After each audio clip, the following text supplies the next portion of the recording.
প্রত্যেক মানুষ সাফল্যের শিখরে পৌঁছতে চান। প্রত্যেকেই তার জন্য চেষ্টা করেন। প্রত্যেকেই এটা চান যে নিজের নিজের ক্ষেত্রে আমি সর্বোচ্চ শিখরে পৌঁছব। এবার সবসময় আমাদের প্রতিভা পূর্ণরূপে আমাদের সহায়ক হতে পারে না। কখনো কখনো আমরা সেই কাজ একা করতে পারি না। কখনো কখনো আমাদের সাহায্যের প্রয়োজন পড়ে। আর ঠিক এমন সময় বেশিরভাগ মানুষ ভুল করে ফেলেন। আর ভুল হলো এটাই যে কিছু ব্যক্তি এতটাই তাড়াতাড়ি সাফল্যের শিখরে পৌঁছতে চান যে কারোর হাত ধরে পরবর্তী সিঁড়িতে ওঠার বদলে তিনি কারোর পা ধরে ওপরে যাওয়াটাই শ্রেয় বলে মনে করেন। এবার সাফল্য দুজনেই লাভ করেন, কিন্তু কাহিনীর এখানে সূত্রপাত ঘটে। যে ব্যক্তি কারোর হাত ধরে ওপরে পৌঁছন সে অন্যের জন্য নিজের হাতটা বাড়িয়ে দেন, তাকে সাহায্য করেন, তাকে প্রেরণা প্রদান করেন। নতুন সম্পর্ক তৈরি হয়, বন্ধুত্বের বৃদ্ধি ঘটে এবং এই শ্রেষ্ঠ সম্পর্কগুলির সাথে উনি শ্রেষ্ঠ জীবন যাপন করেন। অন্যদিকে সেই ব্যক্তি যে কারোর পা ধরে সাফল্য অর্জন করেছিলেন সেই ব্যক্তি শুধু একজন দাস হয়ে থেকে যান। শুধু তাকে দেওয়া সমস্ত আদেশ পালন করেন তিনি। তার নিজের কোনো ব্যক্তিত্ব গড়ে ওঠে না। সেই জন্য আপনি যখনই সাফল্যের পথে অগ্রসর হচ্ছেন তখন পথ নির্বাচন সঠিকভাবে করুন, কারণ সাফল্যের ঊর্ধ্বেও একটি অন্য জীবন আছে। আসুন আমার সাথে ভালোবেসে বলুন রাধা রাধা। সকলের মন আনন্দে ভরিয়ে তোলে কোকিলের মধুর স্বর। কিন্তু এই মধুর স্বর আমরা বর্ষাকালে শুনতে পাই না কেন? তার কারণ কিন্তু এটা নয় যে বর্ষাকালে কোকিল অসুস্থ থাকে, তা নয়। কোকিল সিদ্ধান্ত নেয় নীরব থাকার। কিন্তু এই সিদ্ধান্ত কেন নেয়? তার কারণ হলো ব্যাঙ। বর্ষার ঋতুতে অনেক ছোট ছোট স্থানে জল জমে, আর সেই কারণে অনেক ব্যাঙের জন্ম হয়। এবার ওই ব্যাঙগুলোর ধ্বনি এতটাই প্রবল হয় যে তাদের মাঝে এই কোকিল যতই মধুর সুরে ডাকুক না কেন তার স্বর আমাদের কানে পৌঁছবে না।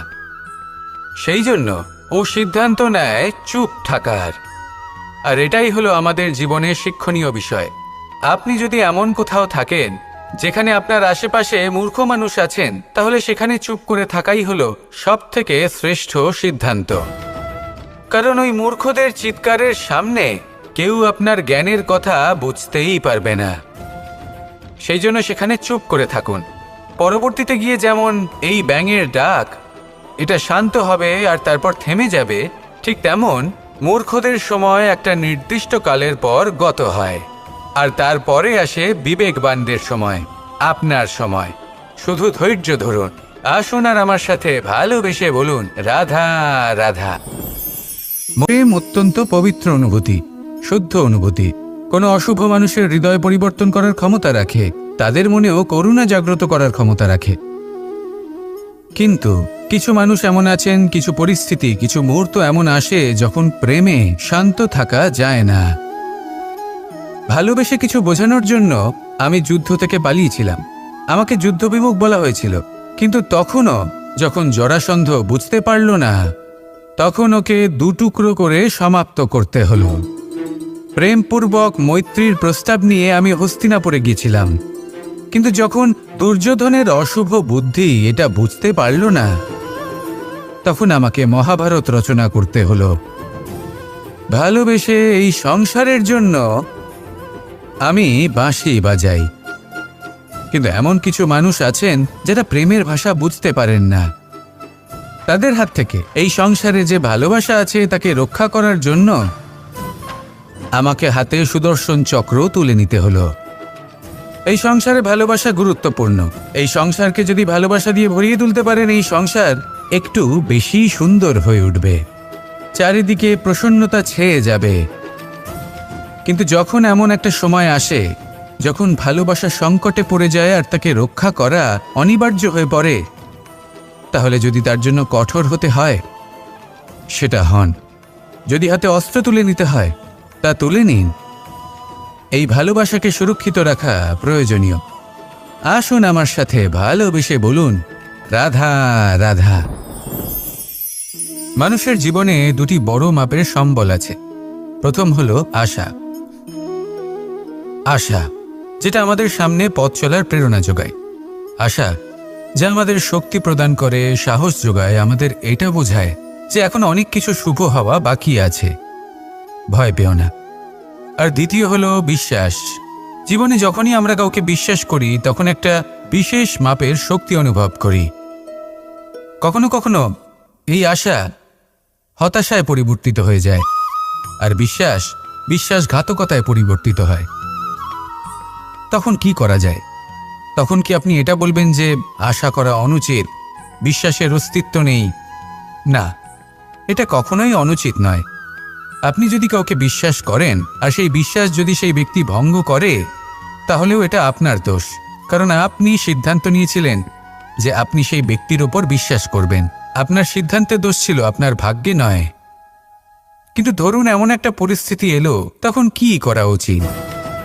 আশা করুন তাদের থেকে যারা আপনার থেকে বড়, আর বিশ্বাস করুন তাদের যারা আপনার সমতুল্য।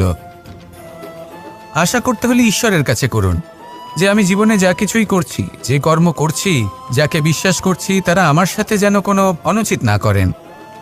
আমি শুধু এটাই আশা করব। আর বিশ্বাস অন্য কারোর ওপর করার আগে নিজের ওপর করুন, কারণ সত্যি বলতে আপনি নিজেকে কখনোই ঠকাবেন না, তাই না? আসুন আমার সাথে ভালোবেসে বলুন, রাধা রাধা। এই নিম পাতাকে দেখুন, ওর কিন্তু অনেকগুলো গুণ আছে। অনেক অসুখের নিরাময়ের জন্য এই নিম ঔষধ হিসেবে ব্যবহৃত হয়। এটা এই পরিবেশের জন্যও ভালো, আমাদের শরীরের জন্যও ভালো। কিন্তু যখন এটা চেখে দেখবেন তখন বুঝতে পারবেন এই নিম পাতা খুব তেতো। এবার এই যে নিম পাতার স্বাদ তেতো, সেটা কি খারাপ ব্যাপার? তেতো স্বাদ হওয়া কি খারাপ ব্যাপার? দেখুন, নিম পাতার স্বাদ তেতো, তাতে ওর কোনো দোষ নেই। ঠিক সেভাবেই আমের স্বাদ মিষ্টি, তাতে আমের কোনো মাহাত্ম্য নেই। কে নির্ধারণ করে যে কোনটা মিষ্টি আর কোনটা তেতো? জিহ্বা। আমাদের জিহ্বা আমাদের বুঝিয়ে দেয় যে কোনটা মিষ্টি আর কোনটা তেতো, আর আমাদের এই জিহ্বার মিষ্টি পছন্দ। ঠিক সেভাবেই যদি আপনি নিমের মতো হন, আপনার মধ্যে অনেক ভালো গুণ আছে, আপনি জানেন, আপনি সৎকর্ম করতে চান আর করতেই থাকছেন। কিন্তু এমন কোনো ব্যক্তি আছেন যে আপনাকে ঠিক বুঝে উঠতে পারছেন না, কোনো ব্যক্তি হয়তো আপনাকে ততটা সম্মান করছে না, তাহলে এতে আপনার কোনো দোষ নেই। আপনি নিজের কর্ম করতে থাকুন। যদি সমস্যা বা দোষ কিছুতে থাকে, তাহলে সেই ব্যক্তির পরখ করার ক্ষমতায় আছে। আপনি শুধু নিজেকে বিকাশের পথে নিয়ে যান, সৎকর্ম করুন, আর আমার সাথে ভালোবেসে বলুন, রাধা রাধা।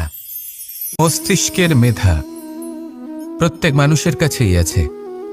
এর বর্গীকরণ করা সম্ভব 3টি স্তরে: নিম্ন, মধ্য এবং উচ্চ।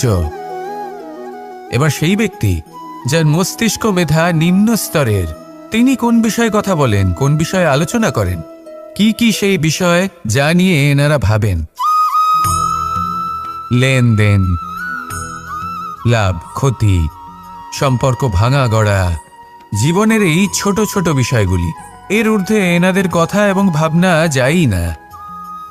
এবার যে ব্যক্তি এমন হন যার মস্তিষ্ক মেধা মধ্যস্তরের, সেই ব্যক্তি কি করেন, কোন বিষয়ে কথা বলেন?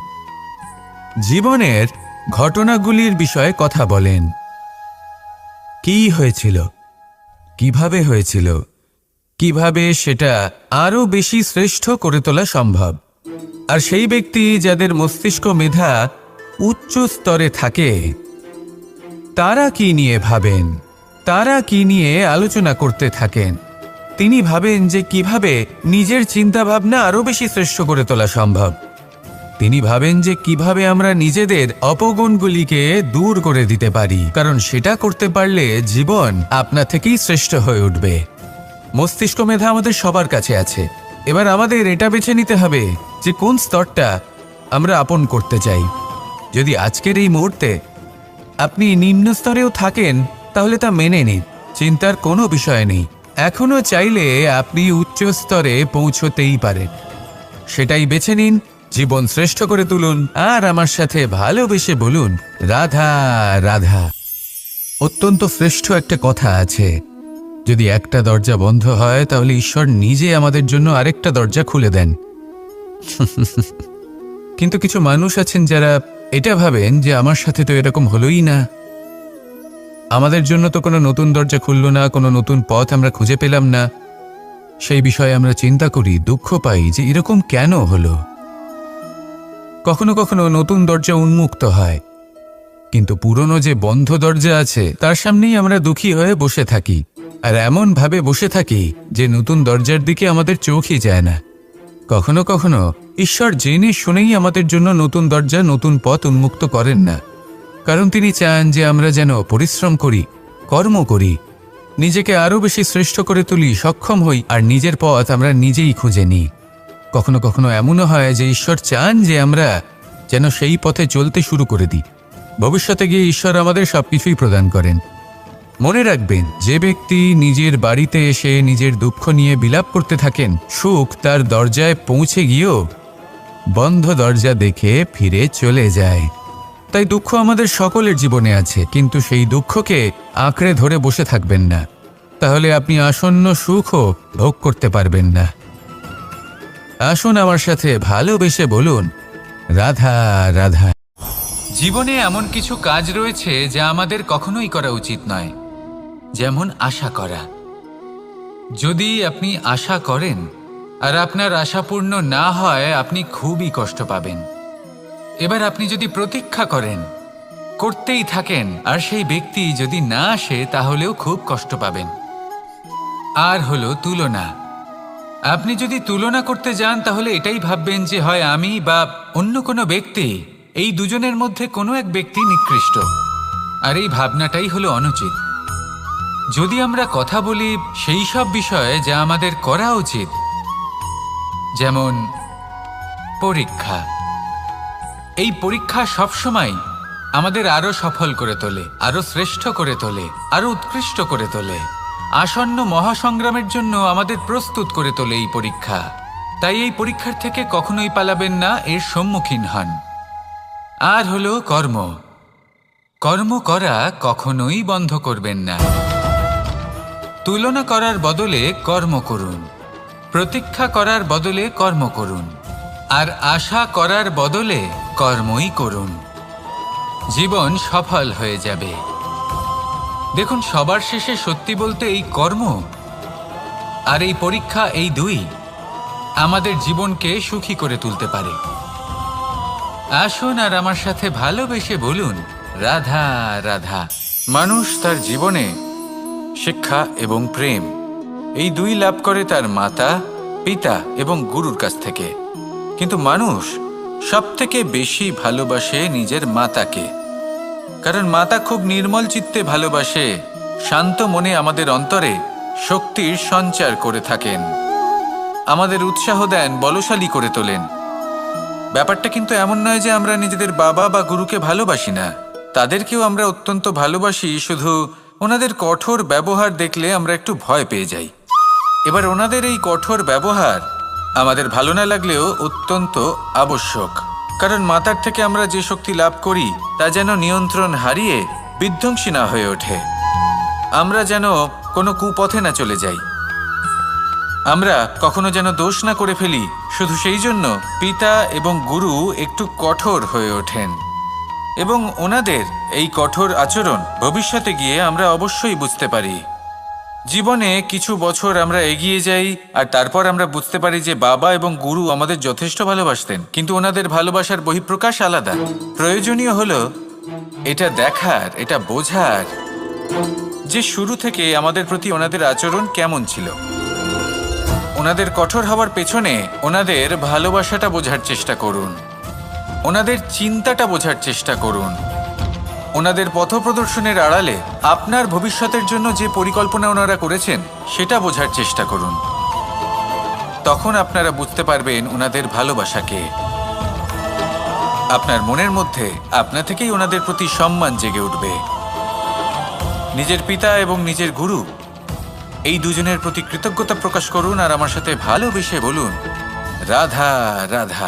জীবনে গতি অত্যন্ত গুরুত্বপূর্ণ, মতিও হলো গুরুত্বপূর্ণ, এবং তার থেকেও বেশি গুরুত্বপূর্ণ হলো সঙ্গতি। একটা জলের ফোঁটা, তার মধ্যে গতি থাকে। প্রকৃতির মধ্যে তা লাভ করার ইচ্ছে নিহিত থাকে।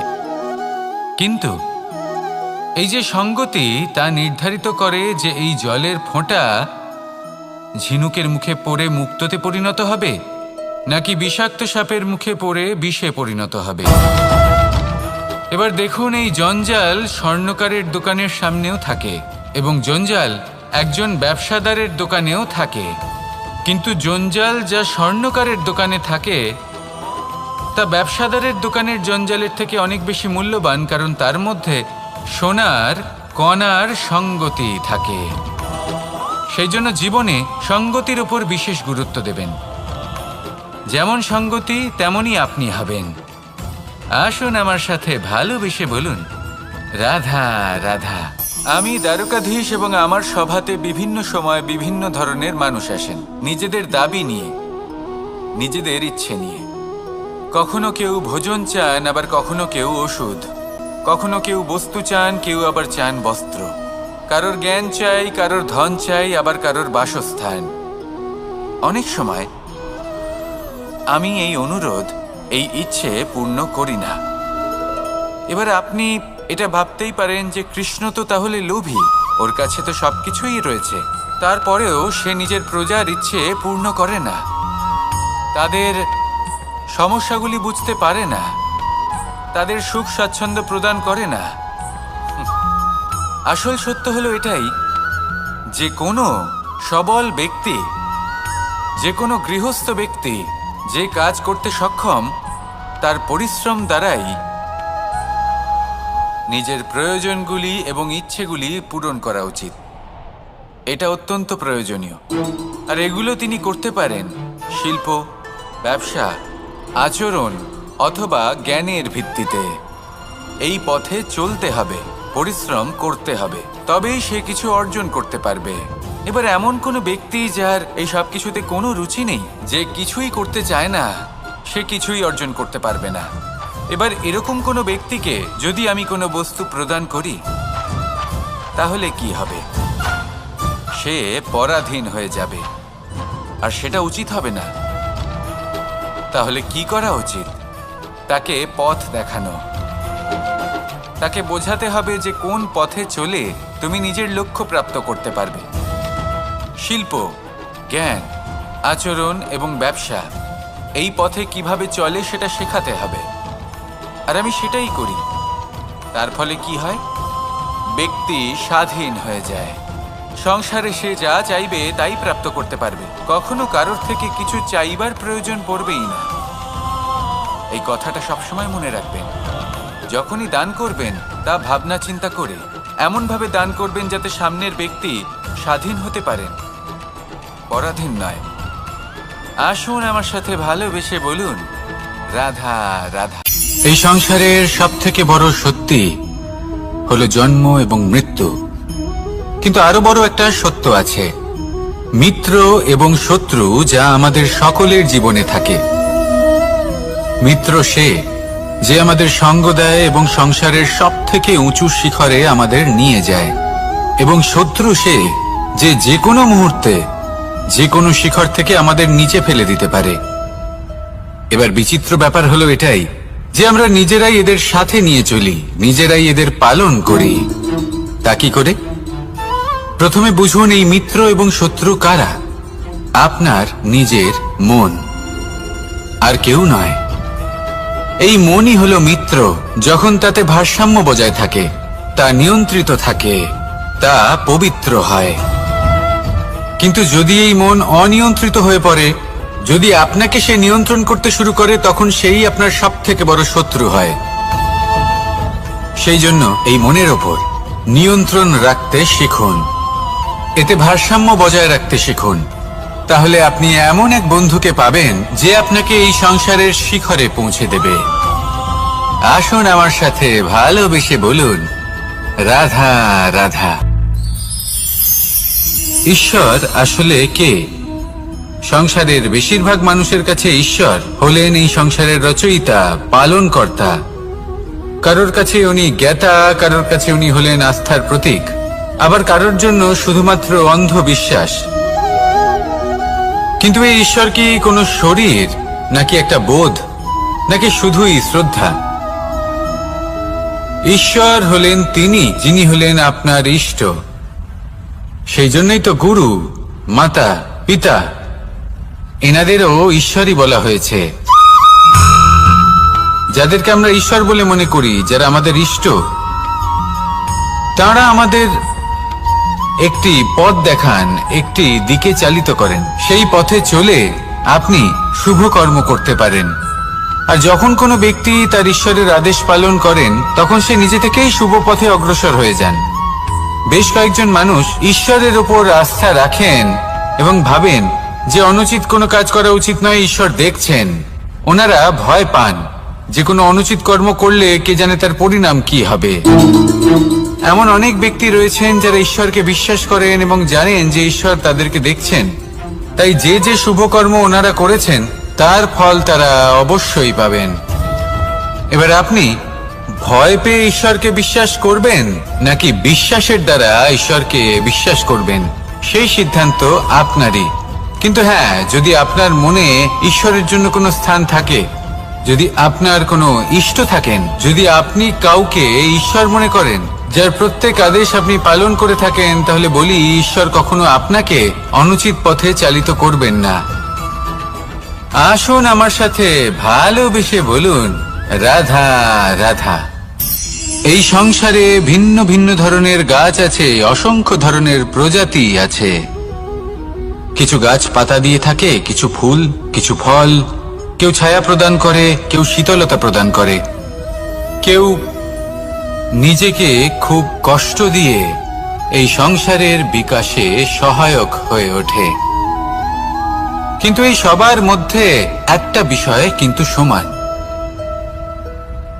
এরা প্রত্যেকেই পাতা ছাড়া, ফুল ছাড়া, ফল ছাড়া জীবিত থাকতেই পারে, কিন্তু কোনো বৃক্ষই শিকড় ছাড়া বেঁচে থাকতেই পারে না। এটাই হলো রাধার।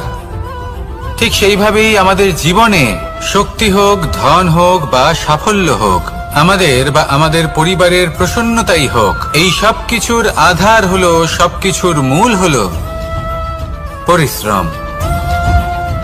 তাই জীবনে চিরকাল পরিশ্রম করতে থাকুন। যদি আপনি জীবনে মহান হবার পথে অগ্রসর হতে চান, তাহলে পরিশ্রম করুন। এই পরিশ্রম দ্বারাই নিজের পরিবারকে প্রসন্ন করুন, নিজের বন্ধুদের প্রসন্ন করুন, এই সমাজকে গর্বিত করুন। আসুন আমার সাথে ভালোবেসে বলুন, রাধা রাধা। প্রত্যেক মানুষ সাফল্যের শিখরে পৌঁছতে চান, প্রত্যেকেই তার জন্য চেষ্টা করেন। প্রত্যেকেই এটা চান যে নিজের নিজের ক্ষেত্রে আমি সর্বোচ্চ শিখরে পৌঁছব। এবার সবসময় আমাদের প্রতিভা পূর্ণরূপে আমাদের সহায়ক হতে পারে না। কখনো কখনো আমরা সেই কাজ একা করতে পারি না, কখনো কখনো আমাদের সাহায্যের প্রয়োজন পড়ে। আর ঠিক এমন সময় বেশিরভাগ মানুষ ভুল করে ফেলেন। আর ভুল হলো এটাই যে কিছু ব্যক্তি এতটাই তাড়াতাড়ি সাফল্যের শিখরে পৌঁছতে চান যে কারোর হাত ধরে পরবর্তী সিঁড়িতে ওঠার বদলে তিনি কারোর পা ধরে ওপরে যাওয়াটাই শ্রেয় বলে মনে করেন। এবার সাফল্য দুজনেই লাভ করেন, কিন্তু কাহিনীর এখানে সূত্রপাত ঘটে।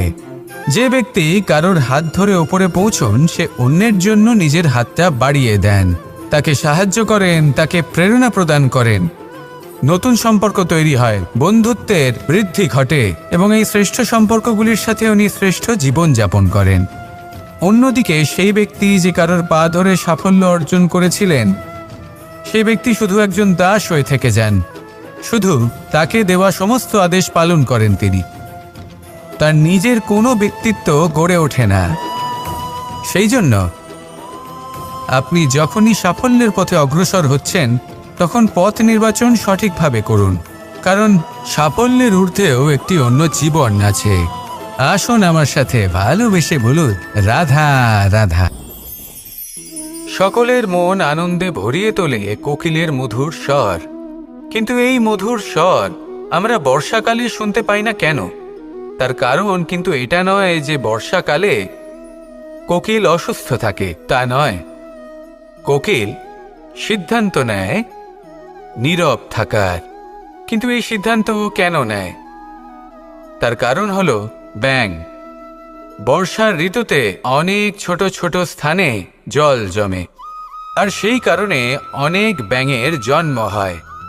এবার ওই ব্যাঙগুলোর ধ্বনি এতটাই প্রবল হয় যে তাদের মাঝে এই কোকিল যতই মধুর সুরে ডাকুক না কেন, তার স্বর আমাদের কানে পৌঁছবে না। সেই জন্য ও সিদ্ধান্ত নেয় চুপ থাকার। আর এটাই হলো আমাদের জীবনের শিক্ষণীয় বিষয়। আপনি যদি এমন কোথাও থাকেন যেখানে আপনার আশেপাশে মূর্খ মানুষ আছেন, তাহলে সেখানে চুপ করে থাকাই হলো সবথেকে শ্রেষ্ঠ সিদ্ধান্ত।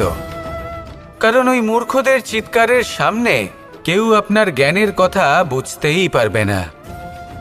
সেই জন্য সেখানে চুপ করে থাকুন। পরবর্তীতে গিয়ে যেমন এই ব্যাঙের ডাক এটা শান্ত হবে আর তারপর থেমে যাবে, ঠিক তেমন মূর্খদের সময় একটা নির্দিষ্ট কালের পর গত হয়, আর তারপরে আসে বিবেকবানদের সময়, আপনার সময়। শুধু ধৈর্য ধরুন। আসুন আর আমার সাথে ভালোবেসে বলুন, রাধা রাধা। প্রেম অত্যন্ত পবিত্র অনুভূতি, শুদ্ধ অনুভূতি।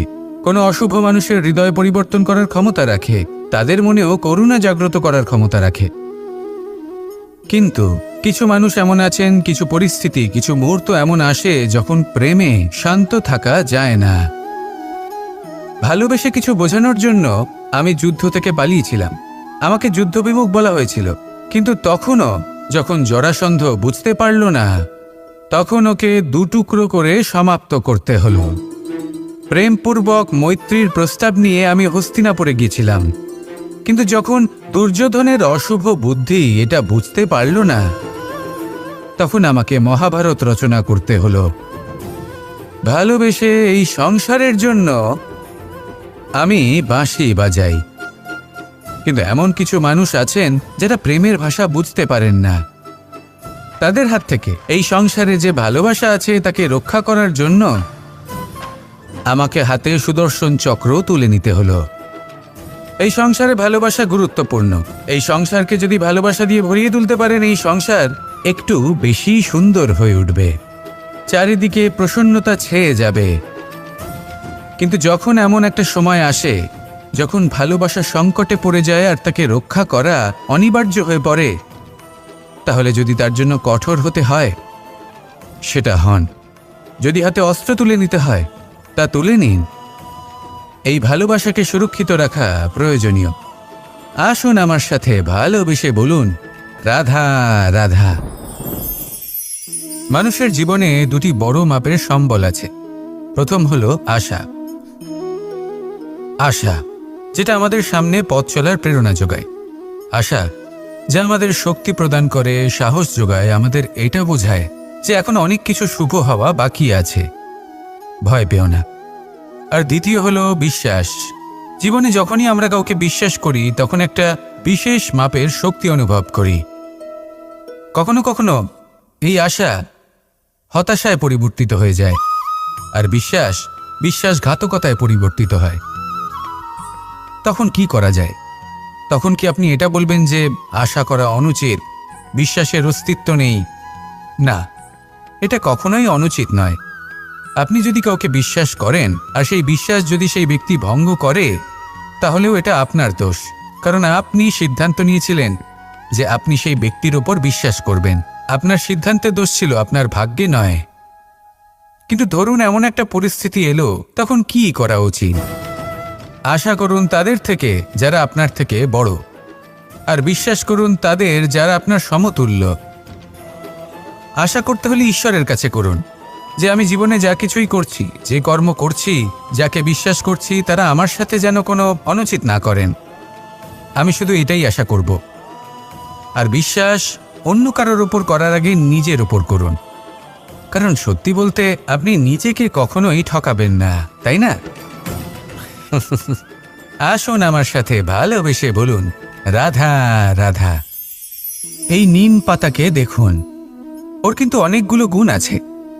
অনেক অসুখের নিরাময়ের জন্য এই নিম ওষুধ হিসেবে ব্যবহৃত হয়।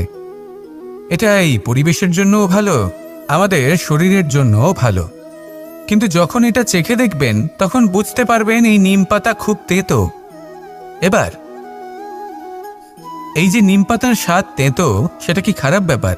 তেতো স্বাদ হওয়া কি খারাপ ব্যাপার? দেখুন, নিম পাতার স্বাদ তেতো, তাতে ওর কোনো দোষ নেই। ঠিক সেভাবেই আমের স্বাদ মিষ্টি, তাতে আমের কোনো মাহাত্ম্য নেই। কে নির্ধারণ করে যে কোনটা মিষ্টি আর কোনটা তেতো? জিহ্বা। আমাদের জিহ্বা আমাদের বুঝিয়ে দেয় যে কোনটা মিষ্টি আর কোনটা তেতো, আর আমাদের এই জিহ্বার মিষ্টি পছন্দ। ঠিক সেভাবেই যদি আপনি নিমের মতো হন, আপনার মধ্যে অনেক ভালো গুণ আছে, আপনি জানেন, আপনি সৎকর্ম করতে চান আর করতেই থাকছেন, কিন্তু এমন কোনো ব্যক্তি আছেন যে আপনাকে ঠিক বুঝে উঠতে পারছেন না। কোনো ব্যক্তি হয়তো আপনাকে ততটা সম্মান করছে না, তাহলে এতে আপনার কোনো দোষ নেই। আপনি নিজের কর্ম করতে থাকুন। যদি সমস্যা বা দোষ কিছুতে থাকে, তাহলে সেই ব্যক্তির পরখ করার ক্ষমতায় আছে। আপনি শুধু নিজেকে বিকাশের পথে নিয়ে যান, সৎকর্ম করুন আর আমার সাথে ভালোবেসে বলুন, রাধা রাধা। মস্তিষ্কের মেধা প্রত্যেক মানুষের কাছেই আছে। এর বর্গীকরণ করা সম্ভব 3টি স্তরে: নিম্ন, মধ্য এবং উচ্চ। এবার সেই ব্যক্তি যার মস্তিষ্ক মেধা নিম্ন স্তরের, তিনি কোন বিষয়ে কথা বলেন, কোন বিষয়ে আলোচনা করেন, কি কি সেই বিষয় যা নিয়ে এনারা ভাবেন? লেনদেন, লাভ ক্ষতি, সম্পর্ক ভাঙা গড়া, জীবনের এই ছোট ছোট বিষয়গুলি। এর ঊর্ধ্বে এনাদের কথা এবং ভাবনা যায়ই না। এবার যে ব্যক্তি এমন হন যার মস্তিষ্ক মেধা মধ্যস্তরের, সেই ব্যক্তি কি করেন, কোন বিষয়ে কথা বলেন? জীবনের ঘটনাগুলির বিষয়ে কথা বলেন। কি হয়েছিল, কিভাবে হয়েছিল, কিভাবে সেটা আরো বেশি শ্রেষ্ঠ করে তোলা সম্ভব। আর সেই ব্যক্তি যাদের মস্তিষ্ক মেধা উচ্চ স্তরে থাকে, তারা কি নিয়ে ভাবেন, তারা কি নিয়ে আলোচনা করতে থাকেন? তিনি ভাবেন যে কিভাবে নিজের চিন্তাভাবনা আরো বেশি শ্রেষ্ঠ করে তোলা সম্ভব। তিনি ভাবেন যে কিভাবে আমরা নিজেদের অপগুণগুলিকে দূর করে দিতে পারি, কারণ সেটা করতে পারলে জীবন আপনা থেকেই শ্রেষ্ঠ হয়ে উঠবে। মস্তিষ্ক মেধা আমাদের সবার কাছে আছে। এবার আমাদের এটা বেছে নিতে হবে যে কোন স্তরটা আমরা আপন করতে চাই। যদি আজকের এই মুহূর্তে আপনি নিম্ন স্তরেও থাকেন, তাহলে তা মেনে নিন, চিন্তার কোনো বিষয় নেই। এখনো চাইলে আপনি উচ্চ স্তরে পৌঁছতেই পারেন। সেটাই বেছে নিন, জীবন শ্রেষ্ঠ করে তুলুন আর আমার সাথে ভালোবেসে বলুন, রাধা রাধা। অত্যন্ত শ্রেষ্ঠ একটা কথা আছে, যদি একটা দরজা বন্ধ হয়, তাহলে ঈশ্বর নিজে আমাদের জন্য আরেকটা দরজা খুলে দেন।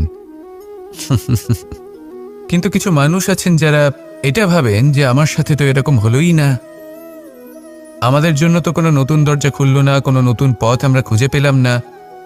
সেই বিষয়ে আমরা চিন্তা করি, দুঃখ পাই যে এরকম কেন হলো। কখনো কখনো নতুন দরজা উন্মুক্ত হয়, কিন্তু পুরনো যে বন্ধ দরজা আছে তার সামনেই আমরা দুঃখী হয়ে বসে থাকি, আর এমন ভাবে বসে থাকি যে নতুন দরজার দিকে আমাদের চোখই যায় না। কখনো কখনো ঈশ্বর জেনে শুনেই আমাদের জন্য নতুন দরজা, নতুন পথ উন্মুক্ত করেন না, কারণ তিনি চান যে আমরা যেন পরিশ্রম করি, কর্ম করি, নিজেকে আরো বেশি শ্রেষ্ঠ করে তুলি, সক্ষম হই, আর নিজের পথ আমরা নিজেই খুঁজে নিই। কখনো কখনো এমনও হয় যে ঈশ্বর চান যে আমরা যেন সেই পথে চলতে শুরু করে দিই। ভবিষ্যতে গিয়ে ঈশ্বর আমাদের সবকিছুই প্রদান করেন। মনে রাখবেন, যে ব্যক্তি নিজের বাড়িতে এসে নিজের দুঃখ নিয়ে বিলাপ করতে থাকেন, সুখ তার দরজায় পৌঁছে গিয়েও বন্ধ দরজা দেখে ফিরে চলে যায়। তাই দুঃখ আমাদের সকলের জীবনে আছে, কিন্তু সেই দুঃখকে আঁকড়ে ধরে বসে থাকবেন না, তাহলে আপনি আসন্ন সুখও ভোগ করতে পারবেন না। আসুন আমার সাথে ভালোবেসে বলুন, রাধা রাধা। জীবনে এমন কিছু কাজ রয়েছে যা আমাদের কখনোই করা উচিত নয়, যেমন আশা করা। যদি আপনি আশা করেন আর আপনার আশা পূর্ণ না হয়, আপনি খুবই কষ্ট পাবেন। এবার আপনি যদি প্রতীক্ষা করেন, করতেই থাকেন, আর সেই ব্যক্তি যদি না আসে, তাহলেও খুব কষ্ট পাবেন। আর হলো তুলনা।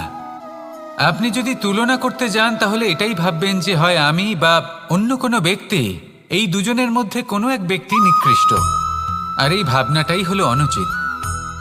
যদি আমরা কথা বলি সেই সব বিষয়ে যা আমাদের করা উচিত, যেমন পরীক্ষা, এই পরীক্ষা সবসময় আমাদের আরো সফল করে তোলে, আরো শ্রেষ্ঠ করে তোলে, আরো উৎকৃষ্ট করে তোলে। আসন্ন মহাসংগ্রামের জন্য আমাদের প্রস্তুত করে তোলে এই পরীক্ষা। তাই এই পরীক্ষার থেকে কখনোই পালাবেন না, এর সম্মুখীন হন। আর হলো কর্ম। কর্ম করা কখনোই বন্ধ করবেন না। তুলনা করার বদলে কর্ম করুন, প্রতীক্ষা করার বদলে কর্ম করুন, আর আশা করার বদলে কর্মই করুন। জীবন সফল হয়ে যাবে। দেখুন, সবার শেষে সত্যি বলতে এই কর্ম আর এই পরীক্ষা, এই দুই আমাদের জীবনকে সুখী করে তুলতে পারে। আসুন আর আমার সাথে ভালোবেসে বলুন, রাধা রাধা। মানুষ তার জীবনে শিক্ষা এবং প্রেম এই দুই লাভ করে তার মাতা, পিতা এবং গুরুর কাছ থেকে। কিন্তু মানুষ সবথেকে বেশি ভালোবাসে নিজের মাতাকে, কারণ মাতা খুব নির্মল চিত্তে ভালোবাসে, শান্ত মনে আমাদের অন্তরে শক্তির সঞ্চার করে থাকেন, আমাদের উৎসাহ দেন, বলশালী করে তোলেন। ব্যাপারটা কিন্তু এমন নয় যে আমরা নিজেদের বাবা বা গুরুকে ভালোবাসি না, তাদেরকেও আমরা অত্যন্ত ভালোবাসি, শুধু ওনাদের কঠোর ব্যবহার দেখলে আমরা একটু ভয় পেয়ে যাই। এবার ওনাদের এই কঠোর ব্যবহার আমাদের ভালো না লাগলেও অত্যন্ত আবশ্যক, কারণ মাতার থেকে আমরা যে শক্তি লাভ করি তা যেন নিয়ন্ত্রণ হারিয়ে বিধ্বংসী না হয়ে ওঠে, আমরা যেন কোনো কুপথে না চলে যাই, আমরা কখনো যেন দোষ না করে ফেলি।